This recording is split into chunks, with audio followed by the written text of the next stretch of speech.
Magandang hapon po sa inyo lahat. News coming up later. Samantala, ito may maganda akong intro para sa ating guest. Ano? Sige nga. Pati yung boses umiba. Let's get ready to rumble!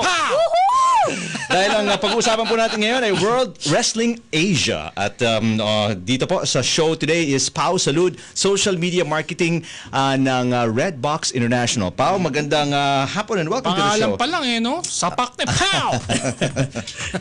I was meant for this job. Yeah. Magandang hapon din po sa inyo lahat. Thank you for being here. Very interesting tong just para lang agad maintindihan ng mga listeners. Ano ang World Wrestling Asia? So, World Wrestling Asia, it's a new upcoming wrestling federation that's going to be built in Asia. We're starting our media blitz just to inform everyone of the World Wrestling Asia. Kami una, di ba? Sabihin mo kami una. Yes.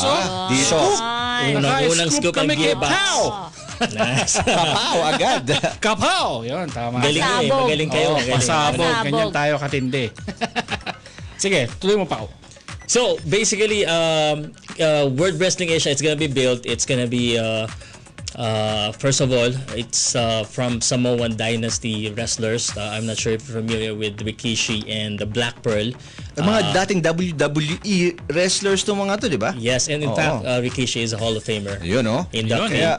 So yes, but the company that's bringing this event here, or them, is called Red Boxing International. They promote boxing in the Philippines, but in California, Red produces not just boxing. Also, they do music, they do movies, and wrestling is a new venture that they're doing here in the Philippines. Yung kung nanonood kayo sa FB, makikita nyo. Makikita nyo na. That's them. That's the big guys. Ito yung mga Samoans. Yes. Si Rikishi at saka si Black Pearl. Okay. Now, binanggit mo wrestling, maraming fans ng wrestling dito sa Pilipinas. And when you say wrestling, ito yung entertainment-based storytelling type of wrestling. Hindi to MMA, This is the fun wrestling. This is entertainment where you get a lot of fun talagang. Well, it's for kids. We when we were younger, we thought really it's real, but it's the entertainment side. So it's called wrestling entertainment. Wrestling entertainment. Choreographed yung mga moves. But may kwento kasi. That's actually yun yung fun doon kung susundan mo yung storyline. I know a lot of people, nung bata ako, di ko rin maintindihan. Sabi ko, bakit kinikwento natin kayo off the air, bakit di na knock-out yan? Ilang beses sinapak sa mukha, tatayo pa ulit, mananalo pa. Kapag di dumudugo. Dugo. Sabi ko, pero yun nga, pag nakuha mo, the story is what makes it interesting. Hindi yung sapakan per se. It's the story behind kung bakit sila may rivalry at saan tutungo yung rivalry na yun. May kwento talaga. Ang wrestling entertainment, it's the telenovela for the boys. Yun. Maganda yun. Simpleng explanation, telenovela for the boys. Yes. So pag nanonood ang wife ng mga Korean novela, ikaw naman doon sa kabilang TV, nanonood ka ng WWE. Yun. That's correct. Now, ngayon ba meron na ba kayong mga wrestlers? Because sila yung mga stars, di ba, ng organization. Okay. So first of all, before I go into that, unang-una sa lahat, there is a wrestler, of course, but we're trying to build a franchise here in Asia. So represented nga by Knox Pro Wrestling. They're an academy in the United States headed by the Samoans, Rikishi. They're going here. They have crew already. I believe from the start they will have 25 crew coming here. So they're ready to put on a show. The show will be in the third quarter. I think we plan to do the show August, same fiesta Kadayawan Festival. So Davao, ibig mo sabihin. That's the first. But we plan to do Philippine tour. Talagang try namin suyudin yung Philippines, not just to promote wrestling, but they're here also to create an academy and also to do clinics to up-and-coming or yung mga mahilig mag-wrestling. I know in the Philippines, we also have a wrestling federation, and we've spoken with them to collaborate with them. Like, I'm not sure if you're familiar with PWR, MWF, we've spoken with them, we will collaborate with them. Mas maganda yung parang paglabanan natin yung mga Samoan tsaka Philippine. Hindi ko lang alam kung mayroon kasi lang kasing heavy. Kasing size. Mga heavyweights. Walang mailaban ng Pilipinas. Mga dalawang Pilipino katumbas. Di ba gano'n naman sa wrestling minsan, di ba? Dalawa, tatlo sa isang malaking kalaban. Pwede pala yun. Naisip ko lang kasi kung nanonood kay wrestling si Dante Gulapa, kilala nyo? Nagre-wrestling na siya ngayon. Yeah. Nagre-wrestling na ba siya ngayon? So nire-recruit na siya. Ano nga ba yung sinasayaw niya? Yan ang special moves niya. Isa kasama ngayon. Killer moves yun eh. Killer clothesline niya. Eagle clothesline. Eagle close. Di ba? Monkey eating eagle ba yan? Hindi ko pa alam. Hindi ko pa na... Yun yung eagle natin, di ba? Siyempre, dapat local. Pero so, this March 15 to 21, they're gonna be coming here to promote the... yun nga, we're gonna be doing a clinic and we're gonna promote the event in August. So yung mga Samoans pupunta dito on March 15. So the two main character, which is Rikishi, you don't want to miss this. If you're a wrestling fan, Hall of Famer, we will have a meet and greet. The planned date for the meet and greet will be March 21. And then the press con March 18. So we're still finalizing the date, but it will be in a mall, so mas maraming kalendaryo yun na yan, ha? Very accessible. Ito nga pinaka-advanced na publicity namin, marketing sa inyo. Baka naman pwede na rin namin dito may sama sila, ano? Pwede naman. Sila Rikishi. Of course, pwede. Kasya naman sila dito. Kasya dito. Papabutasan natin to para magkasya sila. Kasya. Tsaka special chairs. Reinforced. Tapos isasample natin yung mga moves kay Cap. Pwede, absent yata ako nun. CF daw pwede. CF. Mga pile driver dyan. Akala ko mga pa choke sabi holds, nyo. sleeper. Mga suplex. So makita ng suplex. Oo, tagal ko na hindi nakakita ng suplex. Na live. Gusto makita ng live. Sa TV ko lang napapanood eh. Cap, tsaka si Rikishi. Carpeted suplex. naman tayo. Carpeted naman tayo. Lagyan pa natin ng foam. Siguro, pwede. Yan, CF. Mag-volunteer yan. Take one for the Si team. F po ang aming executive producer. Take one for the team, F. Oo nga. As executive producer, dapat kailangan kasama yun sa job description mo. Ma-suplex ni Rikishi. Hall of Famer. Hall of Famer. Pwede mo ilagay sa resume yun. Na-suplex ka ni Rikishi sa resume mo. Pwede. Hindi lahat ng tao na experience. Exactly, oo. So, ang ganda yan. May meet and greet talaga sila. Pupunta sila dito, ha? Yes, so si Rikishi mismo, they requested that they wanted to engage to as many fans as they can. Ay, nice. Saka, actually, hindi ko lang alam kung magagawa nila sana. Each and every day, meron silang planong event. Talagang ikutin nila, susuyudin nila yung lahat yata ng... Kaya nga, sa lahat malls, ng mga malls, media... Now, you mentioned kanina may mga workshops, ano? Ano bang hinahanap ninyo sa isang, future family member ng World Wrestling Asia? Si Eric? What does it take to be Featherweight. part of WWE? Okay. So, ito galing mismo sa post nila. You don't have to have a background in wrestling. You just have to have a passion for wrestling. Okay. So, talagang gusto mo lang talaga. So, it's teachable naman eh. You just have to talagang magte-train ka. Meron naman, di ba, may mataba, may papayat na nagre-wrestling. So dito nga sa Pilipinas, medyo marami pa mga payat na nagre-wrestling, pero kaya naman eh. So there's no qualification as long as you have the passion for it lang and talaga, you want talaga. Talaga? Oo. Nagulat ako doon. May mga babae Nagulat ako nagre-wrestling. doon. Kasi parang inisip ko, merong physical requirements, di ba? Ewan ko, height, weight, ganon, or body mass, mga ganyan. Maniwala ka sa akin, pala. yung mga si Andre the Giant, kaya talunin niya ni Rey Mysterio, yung maliliit na, di ba? Kaya kayang talunin mo si ano. Blast from the past. Si Razor Ramon. Story ako. Kasi again, ako ng story ako for WWE. It's a storyline, so, and people loves the underdog story. Nana the Destroyer. Baby Big Goliath. So, pwede naman. Kaso, sasabihan mo lang kami kung saan ba yung mga injury mo para at least iwasan, ano? Saka dapat gawa ka ng catchy na line. Parang si The Rock, di ba? Can you smell what The Rock is cooking? Dapat meron ka. The good thing about these guys talagang sila, family of wrestlers. Simula sa nasa mga dugo, nasa dugo. Sabi nga nung parang the chairman of the WWE, Vince McMahon, yung president, sabi nila, Samoans are made to wrestle. So, ang kamag-anak nila sina Yokozuna, sina The Rock. Yan yung mga kilala natin ngayon. Pero yung may mga sikat pa na hindi ko masyado kilala. May family tree sila sa Knox Pro, if you can see it. Nandoon lahat sila. Mga wrestlers. Halos buong pamilya yata eh. Family business. That's right. Galing. Now, kung nag-iisip kayo, kung gusto nyo makakita ng parang tutorial video, manood na lang kayo Nacho Libre. Di ba? Jack Black movie. See? Jack Black. Not physically fit. Tama ba namang ako ang kino-convince niya? Sila talaga kino-convince niya. Pwede. Now, wow. No. Sinong nag-initiate and how long was this in the making na nakita nila na may market dito for this kind of entertainment? Okay. I guess Knox Pro, Rikishi, and his team has been looking at the Philippines, and I think his team has been watching the boxing event of Red Boxing International in California. Kasi Red Boxing, they do more of boxing in the California area, in the west part of so the it's Philippines. A promoter of boxing also. In fact, Red Boxing is the only Filipino licensed promoter in the US. Oh, yun. Okay.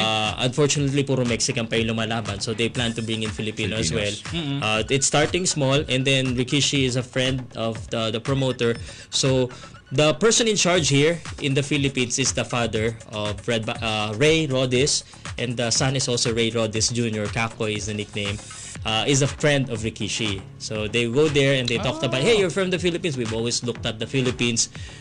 Maybe we can help each other to bring us to the Philippines. So sila pang lumapit? So collab to, parang ganun. Collab ng Knox and Red. Correct. So if you look at the poster, Red is basically the one promoting here in the Philippines. So sila yung pinaka-principal dito, sila yung magdadala. Parang ganun din naman pag may nagdadala sa WWE dito. Mayroong pinaka-promoter. But you're going one step further because you're establishing WWE, di ba? Which means magkakaroon kayo ng kumbaga your own set of wrestlers for that brand, for WWE. Ganun ba? That's the long-term vision. Yeah, so the vision is long-term, definitely. So that's why there's a plan to establish WWE. It's its own brand in Asia, World Wrestling Asia. Most of the characters will be the Samoan, and we plan to bring in Filipinos and collaborate nga with local federation, and also maybe from the academy, from the clinic that they will be building here, we can create our own stars from that, or our own athletes. So long term talaga siya. So okay. Have you watched any wrestling shows locally? Of course. Locally, no. I'm sorry. Yeah. So it's growing. It's still a niche market, pero if you're a fan, you're really a fan. You watch talagang. Where are these events? Para lang sa kapakanan ng mga listeners, mga nanonood sa Facebook. Saan kung gusto nilang makakita nga ng local Philippine wrestling entertainment show, saan sila makakapanood? Okay, this is a good thing then for me to say this to all of the wrestling fan or interested or curious about wrestling. There's uso naman yung Facebook eh. May Facebook group po na Wrestling Talk Pilipinas, mga wrestling. Type nyo lang yan, Philippines lalabas. Doon na rin kami nag-market kasi doon na talaga yung mga fans. Doon kayo nag-a-announce ng mga activities. Din. Doon din namin nakakilala sina MWF, PWR. So as a matter of fact, last weekend, meron silang event sa Circuit Makati. Wrestling, and then they also had in the past brought in like WWE stars, and then yung isa naman yung medyo rival company nila is doing event in Mandaluyong, sa Mandala Park, and sa Resorts World. So kasi walang you don't have to have a specific venue. You can take the ring. Talaga. Of course. Parang boxing nga. Para lalapit ka sa fans. Lalapit ka sa fan, at saka depende rin kung may sponsor na venue. So ito mga binanggit mo like yung MWF, these are also wrestling kumbaga federations. Yes. May sarili din silang mga wrestlers. Yeah, so the reason why I'm saying this for most company, if you're going here in the Philippines, so for example, you're a brand and you're doing the same thing, you don't want to really mention everyone else because you're kind of competing with them. Okay. But Knox, Red Boxing, and WWE, we would like to work with them. We don't want to compete. They have their own storylines. They have their own brands. WWE could work with them, could collaborate with them. That's our idea. Because it's not as a big market as boxing or as MMA or basically as basketball. So they're their own brands, but we want to collaborate with them. Parang crossover, no? Parang Marvel DC. Parang imposible yata mangyari. Parang ano na lang, fan-made battle lang mangyari. Pero since magkatunog, WWE, WWA, para sa mga tao, meron bang affiliation to? Walang connection whatsoever between those two organizations? The only connection is Rikishi is a former WWE. So I guess for branding and easier marketing, if it's WWA closer to WWE, it's easier to say, oh, that's WWE. Makaka-relate ka agad eh. Pag sinabing WW, parang yun World Wrestling. World Wrestling, but Asia. Atin to Asia. So the reason it's not Philippines, I was gonna ask because the plan is, again, it's long term. We want to create a clinic. As a matter of fact, sabihin ko lang sa unang punta nila dito sa March 15 to 21, we're already gonna do a clinic. A short clinic, just a demonstration. So demo lang. Total naman pinipilit mo akong Gusto mo ba? pumasok sa wrestling. Explain mo nga sa akin kung anong mangyayari sa clinic. In case. So, decide ako sumali. So what I'm gonna do now is book you as one of the participants. So, kailangan pa naman nila na may ihahagis. Perfect, Dana. Mahagis ako malayo-layo. Tsaka may team song na siya, di ba? Pabang umi-enter siya. Mag-flash. Tapos costume nila kulang mo, Dana. Malayo-layo ang mahahagis ako ng malayo-layo. Yun. So anyway, pwede naman. So we have a list. We're inviting everyone. So again, pwede ka pumunta. Ang tuturo doon, mga moves. Mga moves. Kasi nga, syempre, we wanted to make it as real as possible. We want to make sure as well that you're as safe as possible when you're doing that move. Ano bang pinaka-complicated na move, Pow? Hindi ko alam. Parang mga tawag dyan. Marami kasi yan eh. Ang dami nila mga terms dyan eh. When we were younger, I don't know if you're doing this, nothing is complicated. We jump, we do everything. We play with our brother, we wrestle. Panood ko na si Tony Atlas. Di ba? Hindi ko nakabutan na yun. Di mo na ba? Napahiya naman ako. Parang mga ano na ako eh. John Cena na yung apo na. Pareho kami. John Cena, The Rock, mga ganun eh. Kung mga Hulk Hogan inabot mo ka.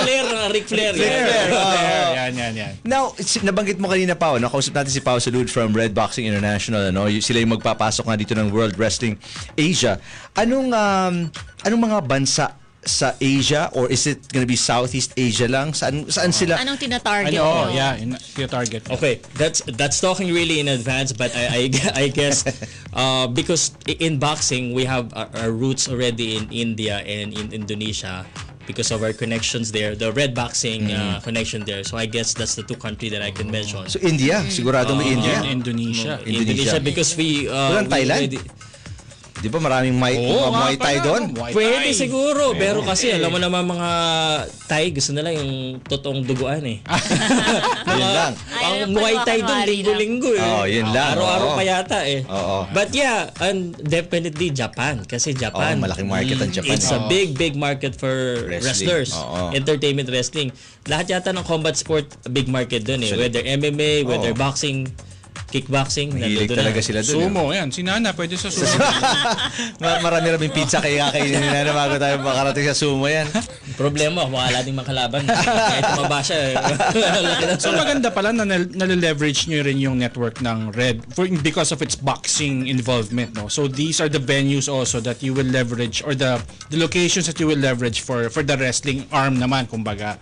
Dahil nga established na siya for its boxing promotion, diba? Yeah, so again, Red Boxing established last year. I think we've done 11 local events total. We have 6 in California, about 6 here. Davao mostly because nga of the roots of the promoter. So it's just a starting point for Red.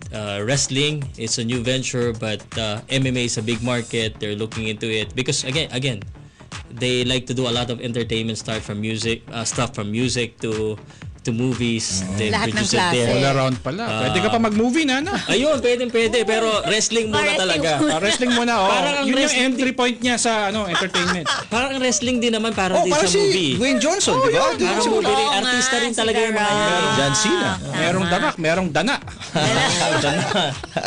Nana. Oo, danana. Nana.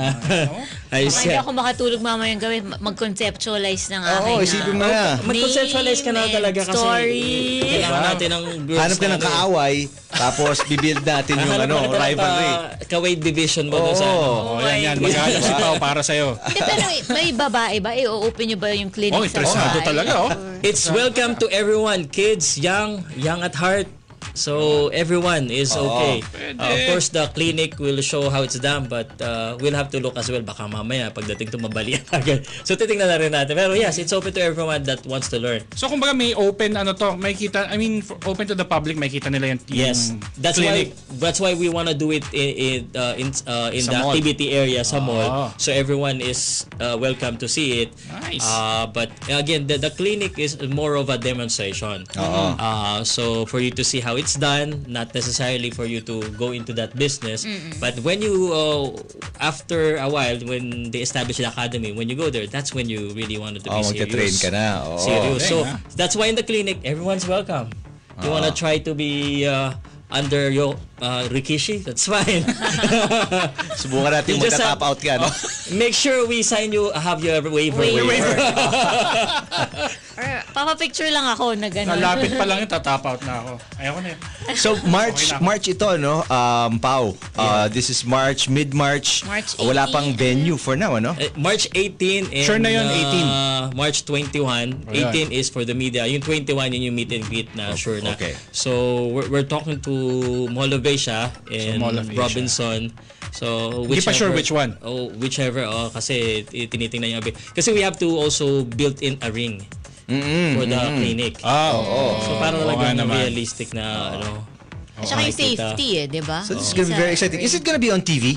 Pagka, nabuo na to and everything, is it gonna be on TV or is it gonna be parang events lang? Na kailangan may tickets to buy, parang, Thank you for asking that. I almost forgot. So, Red Boxing, we are partnering because it's more of also partnership with local government units. So, depending on who we finalize a partner, but mostly sa Fiesta nga sa Davao, so it's gonna be for free there. And most probably because the local government, it's gonna be part of the festivity. So, yung TV we always wanted before, PT4 was as also our partner when we did the Trila in Davao event boxing heavyweight. PT4 was covering it in Mindanao. But we're talking to media to cover the event itself. But we've also covered it on social media most of the time. Okay, so kung hindi man nila mapapanood sa TV, online, may streaming siguro to, no? Yes. Medyo mapili kasi ngayon yung mga TV kung anong gusto nila i-cover. Of course. Na speaking of online, saan yung mga fans, mga interesado, saan nila makikita yung impormasyon about WWA and yun na rin ibang mga sinasabi mong local wrestling groups na pwede nilang i-check out? First of all, yung page mismo ng Red Boxing International, again, it's Red Boxing International.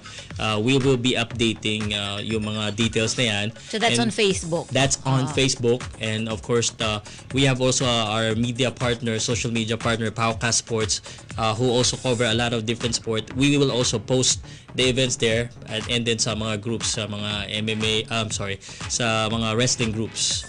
Sa wrestling group Talk Pilipinas, nandun din siya. So, yeah, it's mostly on Facebook. So, kailangan mag-follow sila dun sa dalawang Facebook much pages. Better kung mag-follow sila. Yes, much better. So, para at least updated sila.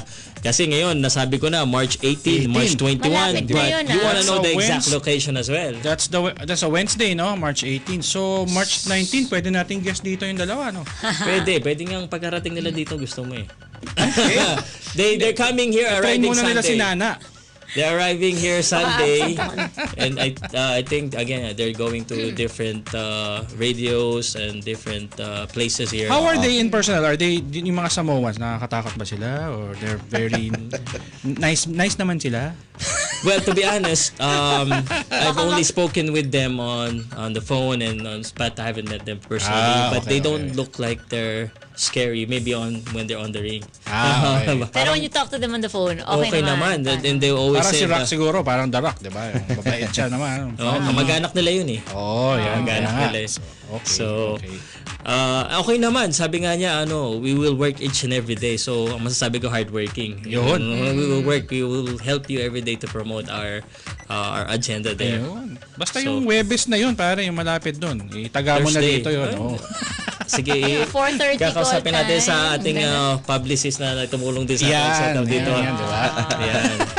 Okay, so this is gonna be very interesting, sa mga fans ng wrestling. I'm sure maliit lang, niche pa lang ngayon yan, pero pwedeng lumaki because of an event like this. Pero sabi nga kasi ni Pow, although there are already, to be fair, there are other wrestling events here, but they're not as regular as yung parang ina-envision yun, di ba? Ng WWE.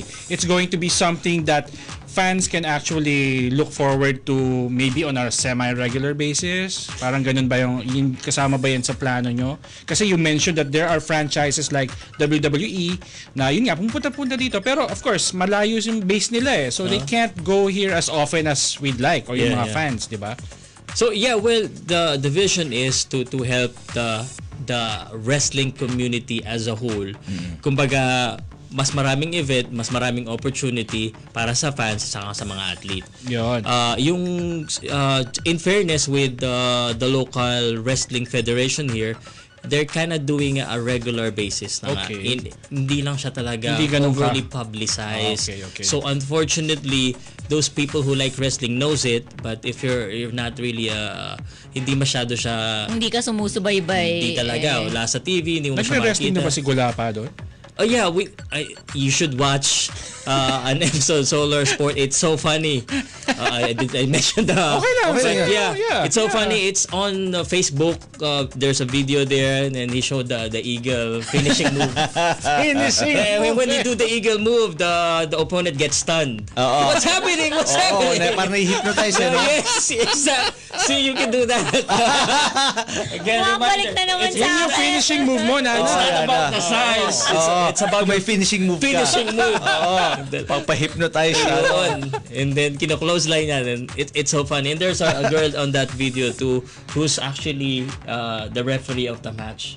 Pero pwede nung referee na lang ako.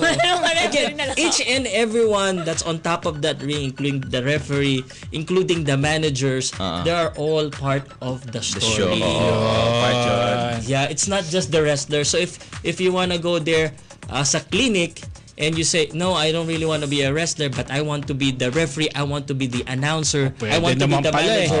Pwede kayong nakasuit doon na gumaganon-ganon. Mamili ka na ng role mo, Nana. Mamili ka na. Ayun na. Pagkahawakan pwede ka ibato. Pwede ka rin ibato kasi pwede magalit yung wrestler sa'yo kasi yung manager. Maingay ka Yung value added mo, pwede ka magpahagis. Diba? Props. Malayo-layo ang paghahagisan sa akin. Yun, ganon. Okay, so it's March 18 and 21. Darating nga sila Rikishi dito. Abangan po ninyo. So March 18 to 21. To 21 din sila. No, March 15 darating sila. 18 at saka 21 yung event. Yung press con at saka yung meet and greet. 18 yung press con, 21 yung event. Mag-iikot sila. Yeah, in between iikot sila. Nagdadalhin din namin sila sa mga tourist spot dito sa Manila. Hopefully makakuha namin ng isang araw.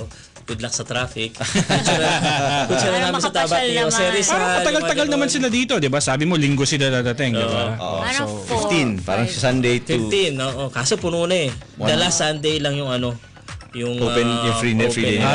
Okay. All business. Good luck pa sa scheduling but we'd love to have you back. Yun nga, while they're here, para makasama natin sila and find out more about them and what they'll be showing. O kahit mga phone fans. patch siguro kung sobrang busy nila I'll try my best basta maipangako lang ni Nana na ayan! Game na yan! Umuha na yan! Oo na namin para sa papabuhat lang siya. Finish him! Mag-iisip muna kami ng move ko. Dapat may pang-hypnotize ka kay Rikishi para biglang matatalo mo rin siya i-close. Tatalungan mo siya sa iba. O baka mag-viral yan. Di ba? Maraming salamat, Nana. Take one for the show, Nana. Binenta. Costume mo na rin pag-aralan mo rin. Ayun! Dami mong mga insider tips kaya pa. Yun na nga, hindi na ako makakatulog sa kakaisip ng mga to. Okay, bigyan natin si Nana ng oras mag-isip. Maraming salamat. Maraming salamat si sa Pow Salud. Nacho Libre. Yun, Nacho. Nacho Libre. Nacho Libre. Pow Salud, maraming salamat from Red Boxing International. Thank you, bro. Good luck, and we would love to have you back here please. ng mga wrestlers. Bigyan mo kami updates, ha?